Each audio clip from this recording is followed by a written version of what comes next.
Hey guys, Cruel Blind Wave, I'm Eric. I'm Shane. Aaron. And I have gathered this crew here not only to talk about some new Star Wars news that dropped today, but also to talk about, we're going to be starting a Star Wars specific podcast very soon with this crew. And I thought this would be maybe a good spot to like... Thank God sans Rick and Calvin.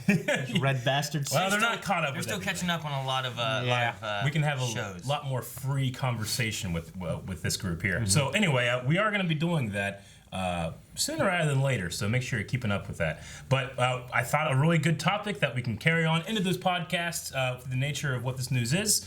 We're going to react to a video and then talk about some of the news that was released at StarWars.com. So we have a video right now. A video? A video. I know some news. A video! Start!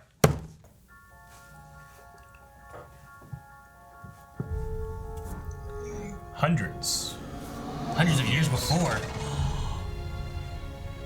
Wait, are we going into the Old Republic?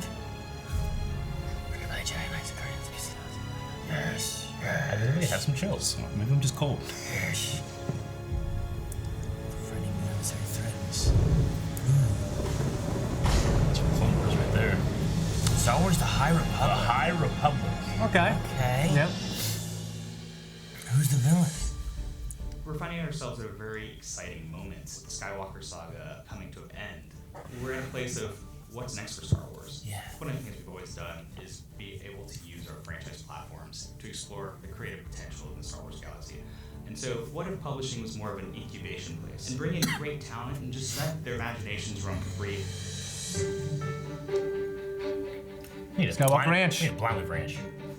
We put together the Working on a tower. writers' room where we had diverse voices with very different opinions about Star Wars. We all Claudia love Gray. Star Wars, but we're all coming from very different places.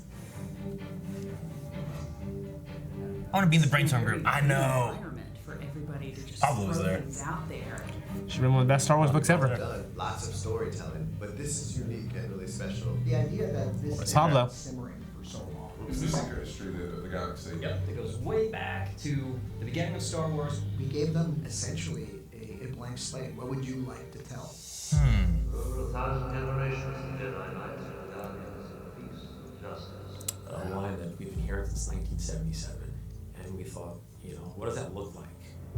Right? Yeah, right? It is a golden age where there's much more peace and calm in the galaxy. So we're calling it the High Republic. The description that we've used for the Jedi of this era is that they are the Jedi Knights of the Round Table. I like that hilt. Jedi Knights Of the Round Star Table. Wars isn't just about Do you look at- I like that hilt. Stories, new smugglers, Yeah. new scoundrels, new bounty hunters. Yeah. The threat and the tension really comes from the Republic's borders, because the Republic does not extend from one side of the galaxy to the other. It's a bit of a Wild Jack West Black. new frontier. We see a different kind of Jedi that Lawrence patrols the Fishburne. frontiers. It's Lawrence more of a- Fishburne. I can see it. We're now bringing in concept artists, illustrators, and visualists, the same way that you would when you're making a movie. We even had Ian McKay come down and do sketch after sketch for us. When you have a guy who designed the Yeah, he did them all. sketching Jedi for you, it doesn't get any cooler than this. That's cool. The scale of this initiative is really new for us. We're going to have stories for adults and teens and kids. We're building this out simultaneously across IDW. Oh, wow. publishers. Ninja Turtles. Gives us the ability to tell vast interconnected stories across multiple years.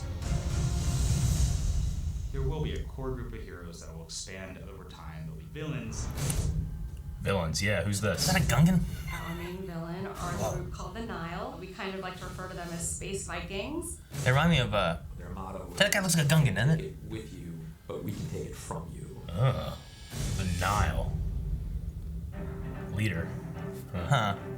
Our story starts with what we're calling Space the Age. Great Disaster. It wouldn't be Star Wars without adventure. Disaster. And there's definitely a series of events that will spin the galaxy into a dangerous new direction, and it'll give the Look at that Walker. He's a cross guard. The cool thing about this is that there's going to be a story for every Star Wars fan. It's really fun to be able to keep readers on their toes. This era is ripe for storytelling. Yes, The Eureka it has. moment Yeah. was the question, Fan what films. scares the Jedi? And that made us all go, ooh, something wicked this way comes. What scares the Jedi? Ray Bradbury. August 2020. Okay. Some of the new things. Okay. Man. All right, so Heck yeah. yeah, that's jumping into a new era. They called it a incubator for Star Wars stories. You know, like does that mean like I kind of get the feeling of like when Rebels started, bringing Grand Admiral Thrawn, like it was the EU was an incubator for more canon material. I wonder if this can be like, hey, let's throw some stories and characters out, and maybe one day we do throw like a movie or TV series into this era with these characters. Yeah. It's kind of how I took that, but really interesting. So the idea they have now is like just creating an era, just letting lots of books, comics, all kinds of different things. Just And it's utter freedom for us, I think, is the thing. Like, they're not connected. Now, there is an article that goes along with this from StarWars.com that I wanted to go through. Okay. And I do have some images for you guys. So, we're just going to pop up and go through these. So, the first here is just some concept art of stuff that we'd already seen. These are what I've seen on Instagram. Okay. Right, but I knew it was, like, I didn't know if it was a book or comics. I just was scrolling through and was like, oh, cool. Yeah. Knew something. Yeah. I mean, one thing that I'm definitely seeing with these this new design of Jedi, of course they're having just kind of the robe look there, but like a lot of them have these very specific lightsabers with the crosshill. No blade. Yeah, that's what I was gonna say. Is they all have. There's been several of them with that cross guard kind of thing. I wonder if the way the lightsaber's made, if it's more of a design or if it actually has a function. Yeah. Or how it is. It goes with that theme of knights kind of too. Yeah, if they're going with like a Knights of the Round kind of idea. Also, lots of blues and greens, and then we still have a purple and a yellow in there too. I was curious on like, will the colors just be anything, or like yellow we've seen previously with the Temple Guards. Yeah, it will be more traditional and less of like the purples and stuff like that because that was just tossed in. As long as there's no Mace Windu in it. dark sabers, we're good. So we're gonna get to this article later this year. Lucasfilm will launch an epic no dark sabers. I just think it'd be great if we saw his story. It would be if we saw that, yeah. Yeah. So Lucasfilm will launch an epic new era of Star Wars storytelling that will be explored through multiple voices in adult and young adult novels, children's books, and comics from a variety of publishers. Heck yeah. Star Wars: The High Republic, which has previously been referred to as Project Luminous, which I've heard about this Project Luminous thing a couple of times now. Luminous beings, are we? But so Star Wars: The High Republic is what Project Luminous was. Okay. It will be set in an era within the Galactic Republic and the Jedi Order at their zenith about 200 years before the events of Star Wars: The Phantom Menace. 200, really not that far. That's not too far. No. Which makes me think you could have Yodel or Yaddle in there. Yeah. But yeah, 200 years. So what that makes me think of, because we've talked about this new villain, the Nile, or villains.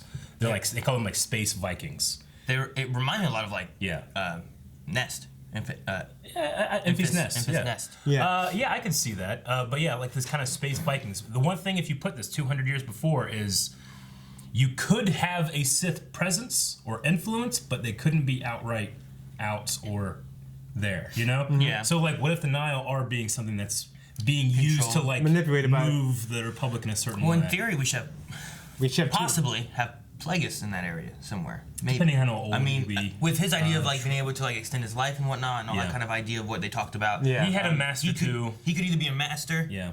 Or an apprentice, depending on when exactly they Tiberius or whatever? Yeah. That's Tiberius. But it would be maybe cool to like, and of course, we don't want to like start putting chains on the freedom that they have here by throwing something like the Sith in. Yeah. But that could be a very subtle thing that we might be like, this could be the Sith, Yeah, and, and the cool thing would be too to like, you have all these different stories they can tell that aren't connected to anything, and then you toss in a little tie like, oh look, that's this, Yeah, well the Sith have been manipulating things for thousands of years. There's always two out there. They've been gone for 1,000 years ever since the Great War. But they've been behind the scenes. Yeah, exactly. You know what I mean? Exactly. Now, Tiberius, is that canon? Was that stated? Well, it was. It was in the Plagueis novel, but I don't know if it's in current canon, but it could easily be thrown back in. Yeah. I don't really see a reason why they would change it too much. But anyway, that's just one tangent that we could have this whole new frontier. Wasn't he one of those weird, round-headed?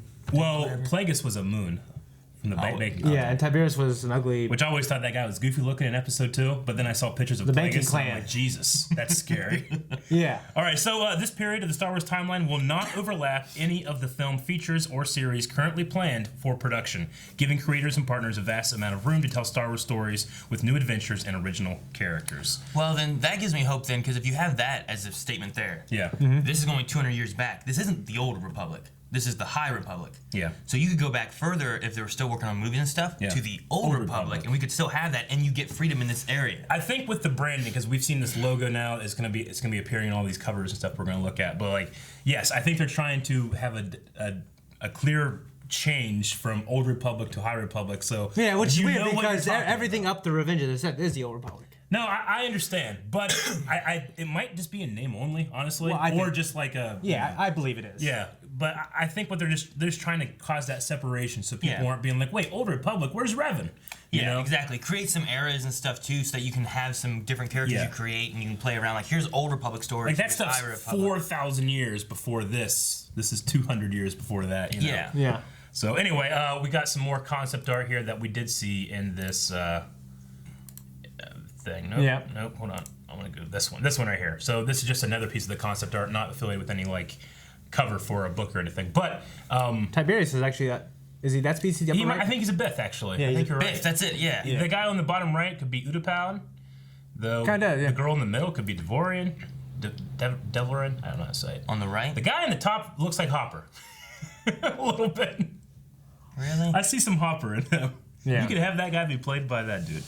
Anyway, so we're so excited to be opening up such a rich, fertile era for our authors to explore, says Lucasfilm president Kathleen Kennedy. We'll get to see the Jedi in their prime. Star Wars The High Republic features the Jedi. We've always wanted to see them, the true guardians of peace and justice. This is a hopeful, optimistic time when the Jedi and the Galactic Republic are at their height. But of course, into this glorious new era, something wicked this way comes, says Michael Siglin. This initiative will give readers young and old a new corner of the galaxy to explore through rich, meaningful stories. Plus, readers will learn what scares the Jedi. They said that in the video as well.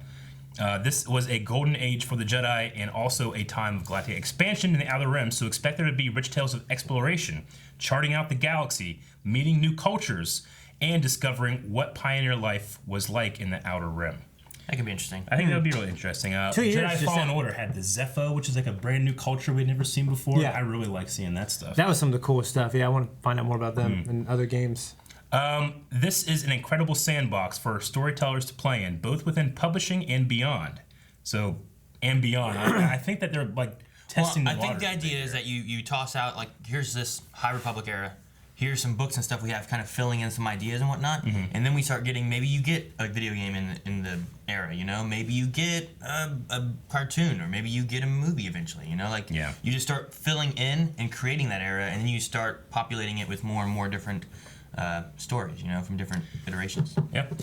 The first books and comics are set to debut at Star Wars Celebration Anaheim, which we will be there in August 2020 with Star Wars The High Republic Light of the Jedi, a massive interconnected story that told across various formats by various publishers. So the first wave of the High Republic titles includes Into the Dark by Claudia Gray. So Claudia Gray, very, very well-respected and famous Star Wars author. Yeah. I still haven't read the Obi-Wan Qui-Gon. I thought maybe as a podcast it's something we might do together, so I held off on it. Some of the things we have ideas for with the podcast is some of it also just, you know, setting up this next one is going to be about this book, and we're going to really dive into it and talk about some of the connections and everything we have. So we'll go into those later. We definitely want to do that, especially for the canon that's already been established that we haven't gotten to. But I think this would be a great place for us to jump into with people currently as well with the High Republic rollout. So, Into the Dark by Claudia Gray is going to be a young adult novel.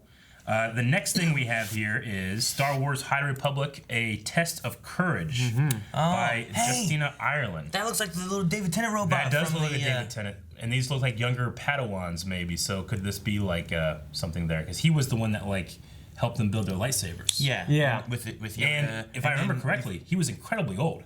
It could be the exact same droid. It could be. Yeah. It'd be kind of cool. Interesting that cape there. Yeah, it is. This is a middle grade novel, so A Test of Courage. The next thing we have is... Good point for Aaron to jump in there. I don't know. It might be too advanced. And the next thing is Star Wars The High Republic Adventures. Yeah. So if they could be similar to like Clone Wars Adventures, which I really loved those. They were kind of like digest novels, but this is IDW publishing. Oh, okay, cool. What race is that on the left? It could be a Cathar. Is it though? I don't know. Like that was my first thought, but I'm like, I don't think it's that. I love his robe, like I really black love and his gold. It kind of reminds me of Link a little bit.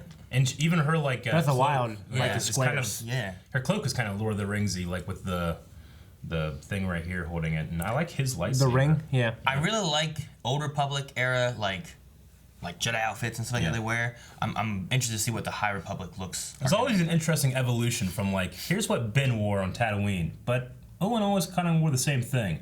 But all the Jedi wore that, and then we had to be like, all right, here's their battle versions, and here's like more customizations and stuff. Well, the idea that they're poor, kind of. Yeah. You know what I mean? And the Jedi are monks. And monks have been wearing the same old kind of roby stuff for thousands of years.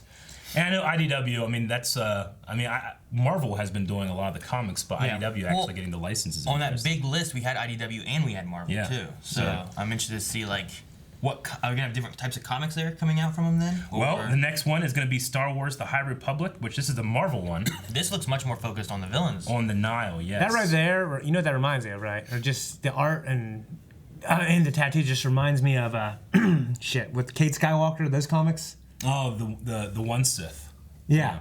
God, that. No, I agree. I haven't read all those, but I Wikipedia everything. It very well could be a Night Brother under there, you know. Yeah.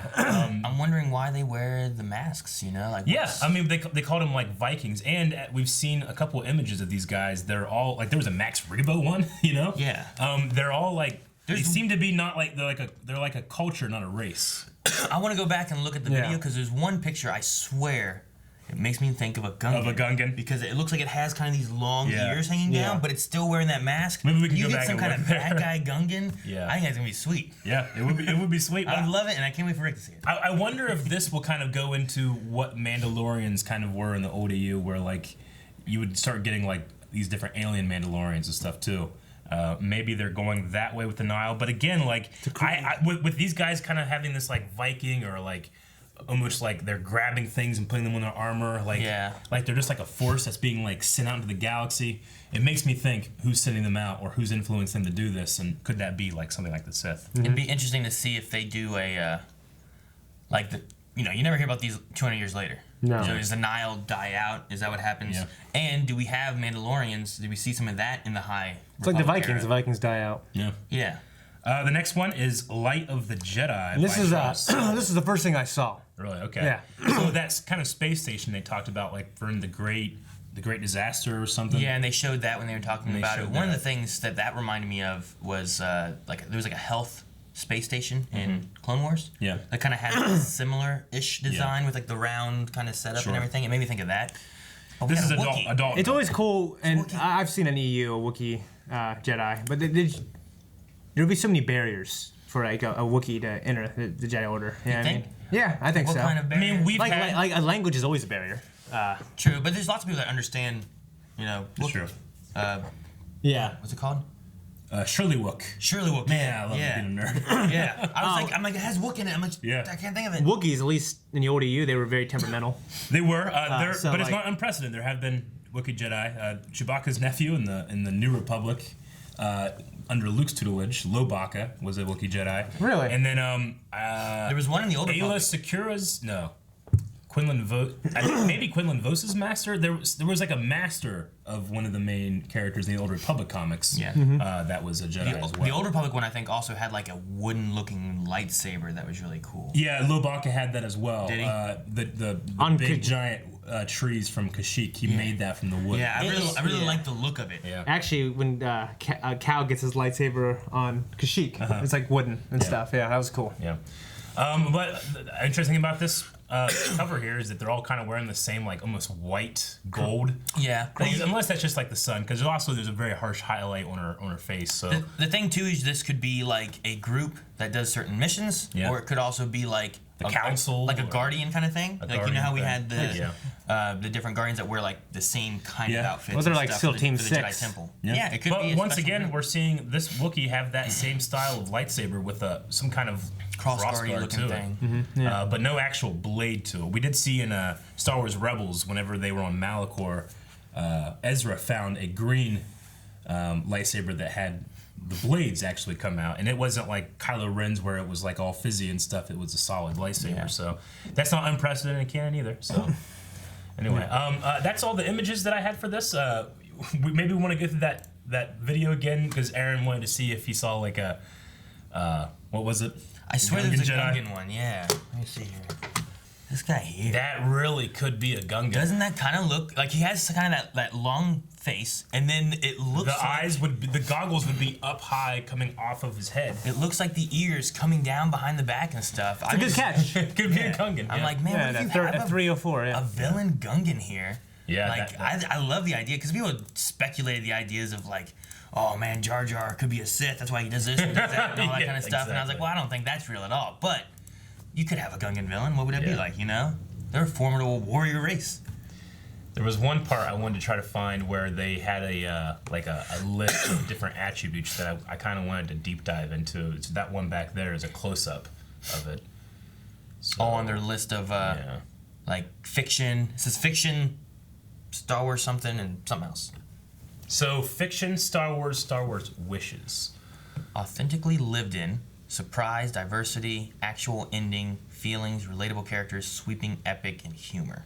And then under the Star Wars, not pro-war, droid scope, mythic, space and lightsaber battles. No, so lightsaber battles. Like, if do the Nile use lightsabers? Like, how are you gonna get those lightsaber battles in there? Well, you just also got to have some kind of weapon that can do it. You know, the Magna Staves or whatever from Grievous's little guys could do that. You know, the Magna Guard. The wishes is what's interesting to me. Yeah, well, just finish the Star Wars. No single main character, which I think they're trying to go with that. Like, this is big interconnected story. Have lots of Ensemble. different stories with different characters, and don't focus on like, well, here's Luke. You got to focus on Luke for the whole time or anything. And then the Force, and of course some complicated monsters. But yeah, Star Wars wishes. So the High Republic relic hunters. So they talked about this being part of like a great like frontier. Maybe maybe you like as you expand, you're seeing like older, long dead cultures like the Zepho or the Rakata or something. Well, with that too, we had in Star Wars Resistance, we had that one lady who was like a relic hunter that was going in trying to find the in the Dark Temple. And there was a group of troopers specifically like going after those things for Kylo Ren too, right? Yeah. University. Like a college? Or I guess just like a... well, I imagine within the Jedi Temple, there's different levels of education, like which is something that's always kind of been there, but never been explored. Next one says dinosaurs. I'm all for it. I guess. I mean, I remember in the old comics, there was like a Triceratops-looking Jedi. Yeah. Didn't use a lightsaber or anything. He might have used it the Force to it. I was thinking of like monsters, like the Mythosaur and that kind of stuff, you know? But yeah. That's what I was thinking. Could you imagine like dinosaur people? That could be something. Yeah, I can't. Dragon Ball Z. Yeah, we could. Representation and diversity.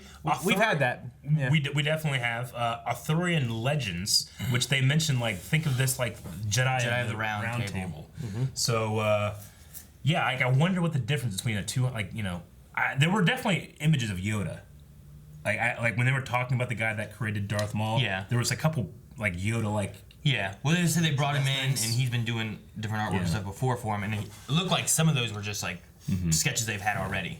But I don't know. I'd be interested, like, if they're gonna go too hard on any Yoda stuff, because I mean that would pull in a lot of people. But will it like limit anything? You know, having a character that we know this one survives, and that's the cool thing about going in this new era. There's nothing to say that any characters we get attached to stick around. Yeah, no. I think there's a canon story where just a few decades before Episode 1, Yoda wasn't like the head council member, which kind of bothered me. If he's that old and that great, and you know what I mean. You figured, like Mace got on the council when he was like 50. That's true. Figured Yoda would have got on there. That's true, but from what we've learned with Mandalorian and how Yoda, we don't know how his species matures. I mean, it could be that, like how old is he? You still accumulate. Yeah, no, I definitely understand. Yeah. But I wonder if there's like a thing where like Yoda doesn't feel like he'd be ready to do that. Maybe because he's still young. Yeah, maybe in Yoda years. I haven't read the book. Yeah, I remember hearing it, thinking, really? In Yoda years, like, what did he die at? You know, what is 900 years old to the Yoda species? Is that more like 70, 80? Yeah. So if he's 700 years, who's even to say that Yoda is like?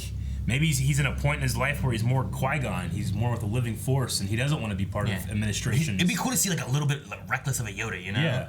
Like the baby Yoda thing, you've seen like, oh man, look at this baby Yoda. It's like, and how old is it? How long has it been around? 50 years or whatever, right? Yeah. Like we saw at the end of the Clone Wars season 6, the Lost Mission stuff on Netflix. Like Yoda kind of wrestled with a dark version of himself.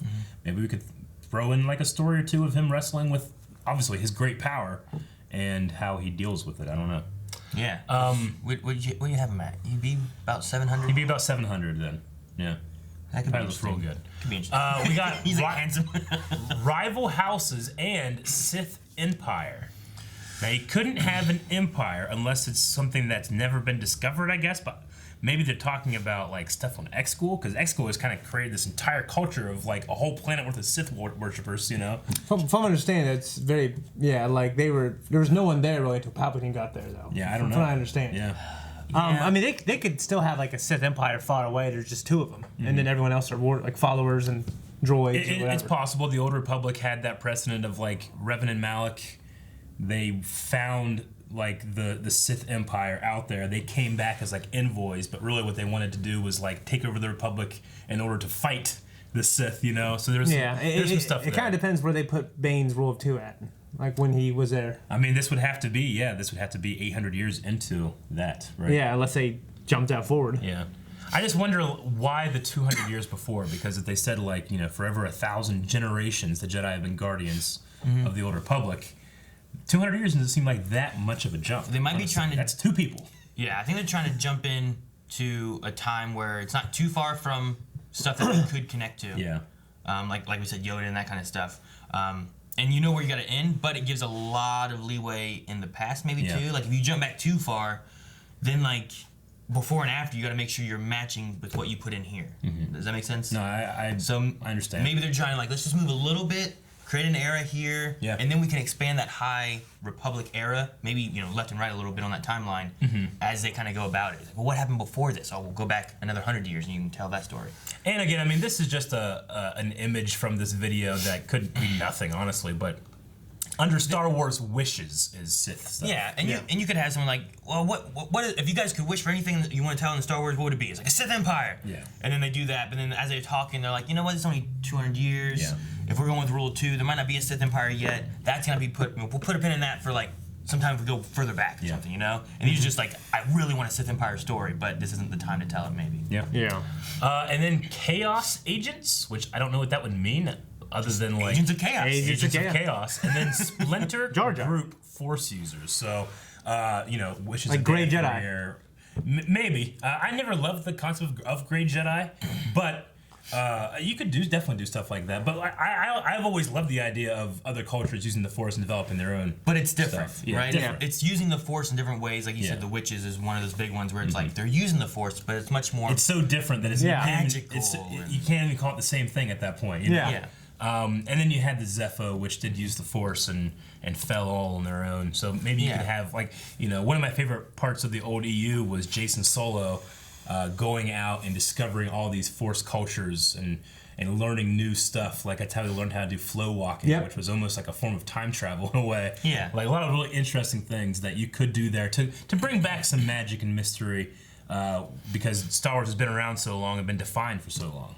It'd be great to find like a culture that like they don't know what the Force is, but they have a connection to something like the flow walking, and that's what they use, and they see it as being some kind of like ancestral thing where they can see their ancestors and learn from them or something or another, but they don't realize it's a Force, and it's actually some kind of power that you could use from that. Yeah. And it's just lost to the Jedi because they've never tried that or attempted it. Or I mean, you could have cultures out there that, there's like a 900-year-old Yoda species that's considered a god because he can use the Force and they don't know anything about it. You know? Yeah. There's stuff like that. So. The Ewoks like, ah! I love the idea of like the Yoda species maybe being like their temperament is they're more aligned with like evil or chaos. That'd be interesting. You know what I mean? Like but a long-lived species. Like, they're just more evil by nature, and then Yoda just is one of the good ones, and maybe Yoda knows that. Maybe that's something that we can see in The Mandalorian, because like they're all evil. Like I've always thought that'd be cool. Like, he's like the odd one out of the bunch, and Yaddle. Yeah. Don't forget Yaddle. Yeah. Oh yeah. It would be interesting if you had because they live so long, they view life to them differently, so they're more like insignificant. How many great old guys do you know? How many what? Like great optimistic old guys do you know? None. I know a bunch. Several. But they all have something to complain about. Yeah. But yeah, I don't know. It could be an interesting idea. Yeah. You also have species like Maz Kanata, who's 1,000 years old. Yeah. Got 100 years on Yoda, so she could appear in there as well, easily. Yeah. Especially with her being like that castle that she had on that planet before it was all blown up. But like it had like all those flags and stuff. So yeah, it looked like it had been there for a long time, and a lot of like I don't want to say, I don't know, civilization, groups. A lot of groups had been there, and we had the Mandalorian flag. But Mandalorians, you could easily get into Mandalorian stuff if you wanted to. Yeah, one of the things I was going to say is about with these Niles. Yeah. Like, could you have a thing where, like, if they're like a Viking-ish race, it'd be interesting to see them maybe have to take on the Mandalorians for like a time or something. Are the Mandalorians still pacifists at this point? Like, how long did that take for the planet to go to there, as we saw in the Clone Wars? When did that start? And then when, you know, I don't know, like what was like before then?